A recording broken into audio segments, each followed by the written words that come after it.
Hello friends, welcome back to my channel. நம்ம இன்றைக்கி உருளைக்கிழங்கு வறுவல் எப்படி செய்கிறதுன்னு பார்க்கலாம்.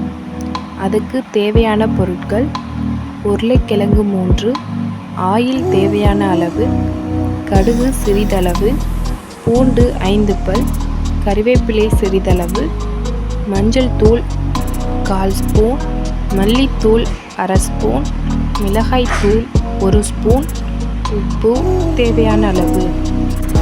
வறுவல் எப்படி செய்யலான்னு பார்க்கலாம். நெக்ஸ்ட்டு ஒரு பேனில் தேவையான அளவு ஆயில் ஊற்றிக்கோங்க.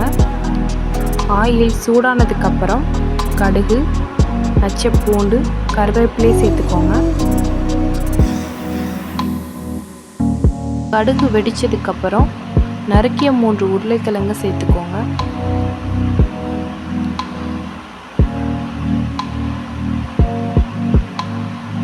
உப்பு தேவையான அளவு போட்டுக்கோங்க. போட்டு நல்லா கிளறி விடணும்.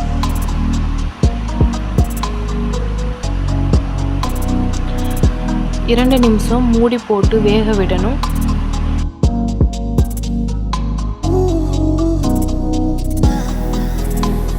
முக்கால் பதம் வெந்ததுக்கப்புறம் மஞ்சத்தூள் 1/4 ஸ்பூன், மல்லித்தூள் 1/2 ஸ்பூன், மிளகாய்த்தூள் 1 ஸ்பூன் சேர்த்து நல்லா கிளறி விடணும். மசாலா வாசனை போகிறதுக்கு மூடி போட்டு நல்லா வேக விடணும். மசாலா வாசனை போனதுக்கப்புறம் எடுத்து சர்வ் பண்ணால் சுவையான உருளைக்கிழங்கு பொரியல் ரெடி.